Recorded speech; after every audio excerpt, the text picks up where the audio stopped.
ધોરણ 6 પ્રકરણ નંબર 2 પૂર્ણ સંખ્યાઓ સ્વાધ્યાય 2.1ના બાકીના પ્રશ્નો આપણે આજના આ વિડીયો એટલે કે પાર્ટ 2માં જોવાના છે, જેમાં આપણે 6 થી 8 પ્રશ્નોની સમજૂતી, સમજ અને ગણતરી કેળવીશું. અગાઉના વિડીયોમાં આપણે 1 થી 5 પ્રશ્નો જોયા હતા અને સાથે સાથે પ્રકરણને લગતી સમજૂતી પણ શીખ્યા હતા. તો ચાલો બાળમિત્રો શરૂ કરીએ આજનો આ વિડીયો, જેમાં સ્વાધ્યાય 2.1 પ્રશ્ન નંબર 6 નીચે આપેલી સંખ્યાઓના તરત પહેલાંની સંખ્યા જણાવો. જેમાં પહેલી સંખ્યા છે 94. 94માં તરત પહેલાં આવતી સંખ્યા લેવા માટે આપણે એમાંથી એક બાદ કરવો પડશે. એટલે 94માંથી એક બાદ કરતાં આપણને 93 મળે છે, એટલે કે 93 મળે છે. તો તે થઈ 94ની તરત પહેલાંની સંખ્યા. અહીં બાળમિત્રો ભૂલ કરવાની નથી. તરત પહેલાંની કહે તો આપેલી સંખ્યાની આગળ આવતી, એટલે કે 94 પહેલાં એવા 93 તો તે લખવાના છે, અને તરત પછીની વાત કરી હોય તો આપેલ સંખ્યા પછી એક પ્લસ કરીને જે આવતી હોય તે લખવાની થશે. જો અહીંયા તરત પછીની કીધી હોત તો 94 પછી આવે 95. તરત પહેલાંની કીધી એટલે એક માઇનસ કરી છે. અહીં 10,000 આપેલા છે, બરાબર. તો 10,000 એટલે 5 અંકની નાનામાં નાની સંખ્યા ગણીશું. તેમાં જો બધામાં 9 લખીએ તો એ મોટામાં મોટી સંખ્યા થઈ જાય. તો 10,000માંથી આપણે તરત પહેલાંની સંખ્યા મેળવવી હોય તો 4 અંકની મોટામાં મોટી સંખ્યા લખવાની થાય, એટલે નવડાવાળી. તો એક માઇનસ કરવા જઈએ એટલે આપણને છેલ્લે મળશે 4 નવડા. તો આ રીતે સરળતાથી તમે બરાબર યાદ રાખી શકો છો. એટલે 10,000માંથી તરત પહેલાં આવતી સંખ્યા -1 કરતાં મળી 9,999. ત્યાર પછીની સંખ્યા જોઈએ સી ક્રમમાં કે 2,08,090. હવે અહીંયા તમે સમજી શકશો કે 90 છે, તો 90માંથી એક બાદ કરીએ એટલે 89 થાય, અને બાકીની સંખ્યા હતી તેમની તેમ મૂકી દેવાની. એટલે કે 2,08,090માંથી એક બાદ કરતાં આપણને મળશે 2,08,089. તો આપણે કહી શકીએ કે 2,08,090ની તરત પહેલાં આવતી સંખ્યા 2,08,089 છે, એટલે કે આ આપણો જવાબ થયો. એવી જ રીતે ડી ક્રમ જોઈએ તો ડીમાં છે 76,54,321. તો સંખ્યા બાળમિત્રો ગમે એટલી મોટી હોય તેનાથી આપણને કંઈ ફરક પડતો નથી, ગભરાવાની જરૂર નથી. સિમ્પલ વસ્તુ છે. તરત પહેલાંની કહે એટલે -1 કરવાનો, એટલે કે એક બાદ કરવાનો. તરત પછીની સંખ્યા પૂછેલી હોય તો એક ઉમેરી દેવાનો, પ્લસ કરી દેવાનો. તો અહીંયા તરત પહેલાંની જોતી છે એટલે આમાંથી એક બાદ કરીએ એટલે અહીંયા છેલ્લે 21 હોય, એમાંથી એક બાદ થાય એટલે છેલ્લા અંકો દશક અને એકમના 20 થઈ જશે, એટલે કે 2 શૂન્ય થઈ જશે, અને બાકીની સંખ્યા જે હતી એમના મૂકી દેવાની છે. તો આટલું સિમ્પલ કાર્ય કરવાનું છે, જેથી તમારો જવાબ તમને મળી જાય. તો અહીંયા આપણો જવાબ થયો કે 76,54,321ની તરત પહેલાં આવતી સંખ્યા અહીં મળશે 76,54,320. તો આ થયા એ થી ડી સુધીના પ્રશ્નોની ચર્ચા. આગળ જોઈએ પ્રશ્ન નંબર 7. હવે અહીંયા થોડું વધારે વિચારીને જવાબ આપવાનો તમારે રહે છે. સમજીએ કે નીચે આપેલી સંખ્યાઓની જોડીમાંથી સંખ્યા રેખા પર કઈ સંખ્યા ડાબી બાજુ આવશે અને કઈ સંખ્યા જમણી બાજુ આવશે તે જણાવો, તથા તેમની વચ્ચે કયા ચિહ્નો, આ છે લેસ ધેન અને આ છે ગ્રેટર દેનનો ઉપયોગ થશે તે પણ આપણે જણાવવાનો છે. ટૂંકમાં લ જે રીતે લખીએ તેની જેવો વળાંક આવે તેને લેસ દેન વચાશે અને ગ જેવો વળાંક આવે તેને ગ્રેટર દેન વચાશે. અને લેસ દેન અને ગ્રેટર દેનમાં જ્યાં આ પોળો ભાગ આવે છે એટલે કે આમ કરીને આમ, એમાં આ જે ભાગ પોળો આવ્યો તે આપણી મોટી સંખ્યા છે. આગળ આપણે સમજીશું. તો અહીં પહેલી બે સંખ્યાઓ છે એમાં આપેલી છે 530 અને 503. હવે તમે સૂચના સમજ્યા હશો કે સંખ્યા રેખા પર કઈ સંખ્યા ડાબી બાજુએ આવશે અને કઈ સંખ્યા જમણી બાજુ આવશે તે પણ જણાવવાનું છે. અને તેમની વચ્ચે કયા ચિહ્નો મૂકવાનો થશે તે પણ આપણે જણાવવાનું છે. તો આપણી પહેલી સંખ્યા છે એને આપણે પહેલાં જ રાખીશું અને બીજીને પાછળ, અને એ પ્રમાણે આપણે ચિહ્ન નક્કી કરીશું. નહીંતર તો તમે આગળ પાછળ રાખીને બંને ચિહ્ન વાપરી શકો, પણ આપણે અહીંયા એ રીતે કરવાનું છે.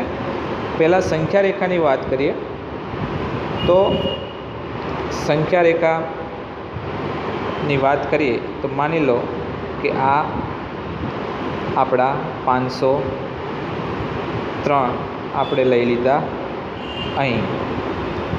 હવે આ 503 અહીંયા છે તો તમે અહીંથી જેમ જેમ આગળ જાઓ તો તમને 530 ક્યાં મળશે? એનાથી આગળ, એટલે કે જમણી બાજુ. 503ની જમણી બાજુ તમને 530 મળ્યા. હવે તમે સમજી શકો છો સંખ્યાને જોતાં કે કઈ સંખ્યા નાની ને કઈ મોટી. તો તમે કહી શકશો કે સર 530 એ મોટી સંખ્યા છે. હવે 530 મોટી થઈ એટલે 503 તો શું થઈ ગઈ? નાની થઈ ગઈ. ખ્યાલ આવ્યો? તો સંખ્યા રેખા દોર્યા વગર પણ તમે આ સીધું કહી શકો છો અને દોરવાની કોઈ જરૂર પણ નથી અહીંયા પર. બરાબર? સૂચનામાં એમ કીધું છે કે સંખ્યા રેખા પર કઈ સંખ્યા ડાબી બાજુ આવશે ને કઈ જમણી બાજુ. તો આપણે જે મોટી હોય તે જમણી બાજુ જાય અને તેનાથી જે નાની હોય એ ડાબી બાજુના ભાગમાં હોય. બરાબર? તો એ રીતે યાદ રાખવાનું છે. હવે પ્રશ્નને રકમને સંખ્યા રેખા વગર પણ સમજી શકાય એટલે અહીંયા જોઈએ. આ તો સંખ્યા રેખાનો ઉલ્લેખ આવ્યો એટલે આપણે સમજ્યા. હવે 530 એ 503 કરતાં મોટી છે તે આપણે સમજી શકીએ છીએ. તેથી 530 એ સંખ્યા રેખા પર 503ની જમણી બાજુ આવશે તે આપણે જોયું.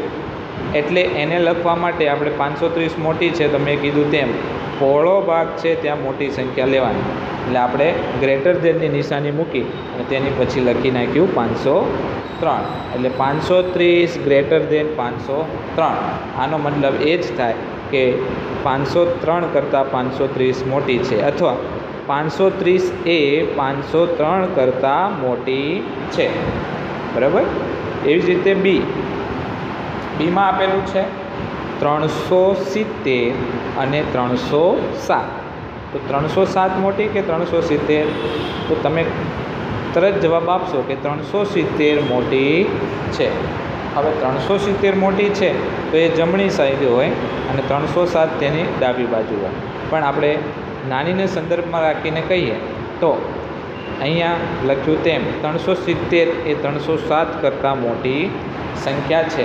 તેથી 370 એ સંખ્યા રેખા પર 307ની જમણી બાજુ આવશે. આને પણ મોટી સંખ્યા આગળ છે એટલે ગ્રેટર દેનની નિશાનીથી લખીશું. એટલે અહીં લખ્યું તેમ જવાબ થશે નિશાની સાથે, ચિહ્નની સાથે, કે 370 ગ્રેટર દેન 307. તો આ હતા પ્રશ્ન 7ના એ અને બી બંને સંખ્યાઓ વચ્ચે લેસ દેન ગ્રેટર દેનના ચિહ્નો અને નાની મોટી સંખ્યાની ચર્ચા. હવે સંખ્યાઓ થોડીક મોટી આપેલી છે પણ તેને આપણે નાની મોટીમાં સમજીશું અને લેસ દેન ગ્રેટર દેન મૂકી દઈશું. તો અહીંયા પહેલી સંખ્યા છે સી ક્રમમાં કે 98,765 અને બીજી છે 56,786. તો 10,000ના અંકમાં જોઈએ તો આપણને ખ્યાલ આવે છે કે આ 98,000ની સંખ્યા છે એ મોટી છે. એટલે અહીં લખ્યું કે 98,765 એ 56,789 કરતાં મોટી સંખ્યા છે. તેથી આપણે કહી શકીએ કે 98,765 એ સંખ્યા રેખા પર 56,789થી જમણી બાજુ આવશે. બરાબર. હવે લેસ દેન ગ્રેટર દેનની વાત કરીએ તો અહીંયા પણ આગળનો જે સંખ્યા આપી છે 98,765 એ મોટી છે, તો આ બંનેની વચ્ચે ગ્રેટર દેન જ મૂકવું પડે, કારણ કે આગળ મોટી સંખ્યા છે એટલે.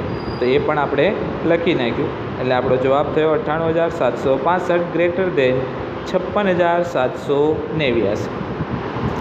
હવે થોડી મોટી સંખ્યા છે, એમાં આપેલા છે 98,30,415 અને બીજી સંખ્યા છે કરોડમાં. જો એકમ, દશક, સો, હજાર, 10,000, લાખ, 10 લાખ અને કરોડ. 1,23,001. તો અહીંયા 9નો અંક છે, અહીંયા 1નો અંક છે, એટલે મોટી ન કહી દેવાય, 9 વાળી મોટી છે. પરંતુ અહીંયા સ્થાન કિંમત પ્રમાણે કરોડ છે, જ્યારે અહીંયા 98 લાખ જ છે, તો કરોડવાળી સંખ્યા બરાબર મોટી છે. એટલે અહીંયા લખ્યું કે 98,30,415 એ 1,23,001 કરતાં નાની સંખ્યા છે. બરાબર. એટલે આપણા 1 કરોડ એ મોટા થયા. બરાબર.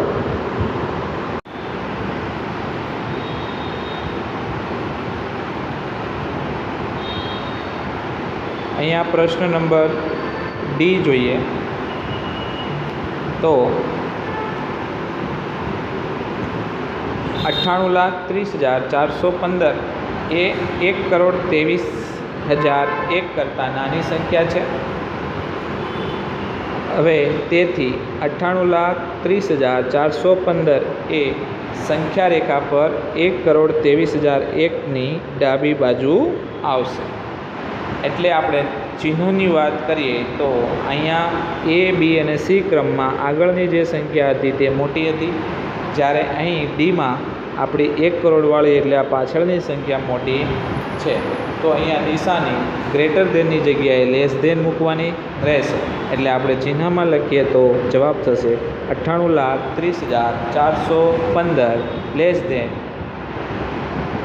1,23,001. તો આ થયો પ્રશ્ન ડી. હવે એની આગળનો પ્રશ્ન આવે છે આપણો પ્રશ્ન નંબર 8. તેમાં છે નીચે આપેલા વાક્યોમાંથી કયું વાક્ય ખરું અને કયું વાક્ય ખોટું છે તે જણાવો. તો અહીંયા પહેલું લઈએ એ, 0 એ સૌથી નાની પ્રાકૃતિક સંખ્યા છે. તો આવા બધા પ્રશ્નો ખરા ખોટા વિકલ્પ અને ખાલી જગ્યામાં પૂછાય તો એ સમજૂતીમાં જે સમજ્યા તેના આધારે છે. તો સમજૂતીને તમે વ્યવસ્થિત પાકી કરશો તો આ બધું આવડી જશે. તો 0 એ સૌથી નાની પ્રાકૃતિક સંખ્યા છે, તો એ વાક્ય ખોટું થશે. આ વિધાન ખોટું છે, કારણ કે 0નો સમાવેશ પ્રાકૃતિક સંખ્યામાં થતો જ નથી. બીમાં આપેલું છે 400 એ સંખ્યા 399ના પહેલાં આવતી સંખ્યા છે. તો પહેલાંની સંખ્યા લખવાની હોય કે સમજવાની હોય તો સાચો જવાબ આવે 399 - 1 બરાબર 398. જ્યારે અહીંયા 400 આપેલા છે એટલે આ વિધાન ખોટું છે, આ વાક્ય ખોટું છે. બરાબર. તરત પહેલાંની નહીં પણ પછીની સંખ્યા કહેવાય. 400 એ 399ની પછી આવતી સંખ્યા છે, પહેલાં નહીં. ત્રીજું છે એમાં છે 0 સૌથી નાની પૂર્ણ સંખ્યા છે. તો આપણે પૂર્ણ સંખ્યાની માહિતી મેળવી તેમાં આપણે જોયું હતું કે પૂર્ણ સંખ્યાની શરૂઆત 0થી અનંત સુધી છે, એટલે કે 0 એ સૌથી નાની પૂર્ણ સંખ્યા છે, માટે આ વાક્ય ખરું છે. ડીની વાત કરીએ તો તેમાં છે 600 એ સંખ્યા 599ના પછી આવતી સંખ્યા છે. જો અહીંયા પછી આગળ પાછળની સંખ્યાઓનો જ ભેદ છે, થોડું સમજી વિચારીને જવાબ આપશો એટલે સાચું જ હશે. જેમ કે 600 એ સંખ્યા 599ના પછી આવતી. જો અહીંયા શબ્દ છે પછી, એટલે 599 પછી આપણે 600 આવે છે, એટલે એ વિધાન સાચું કહેવાશે. બરાબર. તો આ હતા પ્રશ્ન નંબર 8ના એ, બી અને સીડીની વાત. હવે આગળના વિધાન જોઈએ તો અહીંયા આ સ્લાઇડમાં ઈ, એફ, જી, એચ અને આઈ વાક્યોની વાત કરવાની છે. જેમાં વાળું વાક્ય છે જેમાં લખ્યું છે દરેક પ્રાકૃતિક સંખ્યા પૂર્ણ સંખ્યા છે. તો આપણે પૂર્ણ સંખ્યામાં પ્રાકૃતિક સંખ્યા પ્લસ શૂન્યનો સમાવેશ થાય છે, એટલે કે પૂર્ણ સંખ્યાઓમાં બધી જ પ્રાકૃતિક સંખ્યા આવી જાય છે તેવું આપણે સમજૂતીમાં સમજ્યા હતા. તેથી આ વિધાન ખરું છે. બરાબર, તમારે અહીંયા ડબલ વાર મેં સમજાવ્યું છે તેમ નથી લખવાનું. એકવાર વાક્ય લખી તેની સામે ખરું કે ખોટું કરી નાખવાનું છે. એવી રીતે સરળ રીતે તમારે નોટબુકમાં લખવાનું છે. પછી આવે છે એફ. દરેક પૂર્ણ સંખ્યા પ્રાકૃતિક સંખ્યા છે. હવે દરેક પૂર્ણ સંખ્યા પ્રાકૃતિક સંખ્યા છે એવું કહી શકાય? તો કે નહીં. આ વિધાન ખોટું છે. શું કામ ખોટું છે? કારણ કે પૂર્ણ સંખ્યામાં શૂન્યનો સમાવેશ થાય તો ભાઈ શૂન્ય છે એ પ્રાકૃતિક સંખ્યામાં આવતું નથી, માટે આ વિધાન ખોટું છે. બરાબર. હા. પછી આવે છે જી, કે 2 અંકોની પૂર્ણ સંખ્યાની પહેલાં આવતી સંખ્યા 1 અંકની ન હોઈ શકે. સમજો કે 2 અંકોની પૂર્ણ સંખ્યાની પહેલાં આવતી સંખ્યા, બરાબર, 1 અંકની ન હોઈ શકે. તો એ વિધાન ખોટું છે. તમે સમજી શકો છો કે આપણે 10નું ઉદાહરણ લઈએ તો એ 10 એ 2 અંકની પૂર્ણ સંખ્યા થઈ. હવે તેની પહેલાંની વાત કરીએ એટલે એમાંથી 1 માઇનસ કરવો પડે. તો 10માંથી 1 માઇનસ કરો તો 9. તો 9 એ આપણી 1 અંકની થઈ ગઈ. બરાબર. એટલે આ વિધાન કેવું બનશે? ખોટું બને છે. ખોટું છે. તો જી પછી આવે છે એચ. એચમાં આપેલું છે કે 1 એ સૌથી નાની પૂર્ણ સંખ્યા છે. તો આ વિધાન તદ્દન ખોટું છે. કારણ કે 1 એ પ્રાકૃતિક સંખ્યામાં સૌથી નાની આવે, જ્યારે પૂર્ણમાં તો 1થી નાની છે 0. માટે આ વિધાન ખોટું છે. એટલે જી અને એચ બંને ખોટા થયા. અહીંયા એફ પણ ખોટું છે, જ્યારે ઈ સાચું છે. અને હવે જે આઈ આવે છે તેની વાત કરીએ તો પ્રાકૃતિક સંખ્યા 1ની પહેલાં આવતી કોઈ સંખ્યા નથી. બરાબર. હવે પ્રાકૃતિક સંખ્યા 1ની પહેલાં આવતી કોઈ સંખ્યા નથી. તો આ વાક્ય કેવું છે? ખરું છે. કારણ કે પ્રાકૃતિક સંખ્યાની શરૂઆત 1થી થાય છે, તેમાં શૂન્યનો સમાવેશ થતો નથી. એટલે પ્રાકૃતિક સંખ્યામાં 1ની પહેલાં કોઈ સંખ્યા હોઈ શકે નહીં. બરાબર. માટે અહીંયા આ વિધાન ખરું છે. પણ જો પ્રાકૃતિકની જગ્યાએ પૂર્ણ કીધું હોય, બરાબર, તો એ વિધાન ખોટું બને. બરાબર. એટલે એ પણ ધ્યાન આપજો. થોડું સમજી વિચારીને જવાબ લખશો તો એ સાચો હશે. હવે જે તમે વાક્ય વાંચીએ, હું વાંચું ત્યાં તમે પણ તમારો જવાબ મગજમાં સેટ કરી શકો છો, વિચારી શકો છો. બરાબર. પૂર્ણ સંખ્યા 1ની પાસે તેની પહેલાં આવતી કોઈ સંખ્યા નથી. બરાબર. પૂર્ણ સંખ્યા 1ની પાસે તેની પહેલાં આવતી કોઈ સંખ્યા નથી. તો આ વિધાનમાં આપણે શું કહીશું? તો આ વિધાન માટે આપણે અહીંયા ખરું લખેલું છે, પરંતુ ખોટો જવાબ આવશે. એટલે અહીંયા આપણે સુધારીશું કે આ વિધાન ખોટું છે. શું કામ ખોટું છે? તો સમજીએ કે પૂર્ણ સંખ્યા 1ની પાસે તેની પહેલાં આવતી કોઈ સંખ્યા નથી. આ વિધાન ખોટું, કારણ કે પૂર્ણ સંખ્યામાં શૂન્યનો પણ સમાવેશ થાય અને 0 એ 1ની તરત પહેલાં આવે. એટલે આ વિધાન ખોટું છે. તો અહીંયા તમારે ખોટું લખવાનું છે. બરાબર. જે પછી કે, તો કેમાં આપણે જોઈએ તો કે પૂર્ણ સંખ્યા 13 એ સંખ્યાઓ 11 અને 12ની વચ્ચે આવે છે. તો તમે સમજી શકો છો કે 11 અને 12ની વચ્ચે તો કોઈ સંખ્યા છે જ નહીં. 13 તો તેની 12ની પછી આવે છે. એટલે 11, 12 ને 13 એ ક્રમશઃ સંખ્યા છે. એટલે આ વિધાન ખોટું છે. તો અહીંયા કેમાં ખોટું આવશે. જેમાં ફરીથી કહું છું કે ખોટું આવે છે અને કે વિધાન પણ ખોટું છે. હવે આવે છે એલ. તો પૂર્ણ સંખ્યા શૂન્ય પાસે તેના પહેલાં આવતી કોઈ સંખ્યા નથી. બરાબર, તો પૂર્ણ સંખ્યા શૂન્ય પાસે તેની પહેલાં આવતી કોઈ સંખ્યા નથી, તો આ વિધાન ખરું છે, કારણ કે શૂન્યની આગળ કોઈ સંખ્યા પૂર્ણ સંખ્યામાં આવતી નથી, માટે આ વિધાન ખરું છે. હવે આવે છે એમ 2 અંકોની સંખ્યા પછી આવતી સંખ્યા હંમેશા 2 અંકની જ હોય છે. તો આ વિધાન ખોટું છે, કારણ કે 2 અંકોની સંખ્યા પછી આવતી સંખ્યા હંમેશા 2 અંકની જ હોય તે શક્ય નથી. એનું ઉદાહરણ લેવું હોય તો પણ આપણે લઈ શકીએ કે 2 અંકોની સંખ્યા, જેમ કે આપણે લઈએ 99. હવે 99ની તરત પછી આવતી સંખ્યા છે 100, જે 3 અંકની થઈ જાય છે. ખ્યાલ આવ્યો? તો આમ 2 અંકની પછી આવતી સંખ્યા હંમેશા 2 અંકની જ હોય તે શક્ય નથી, માટે આ વિધાન ખોટું છે. તો આ તો આપણું સ્વાધ્યાય 2.1, જેના આપણે બાકીના પ્રશ્નો જોયા. Thank you for watching.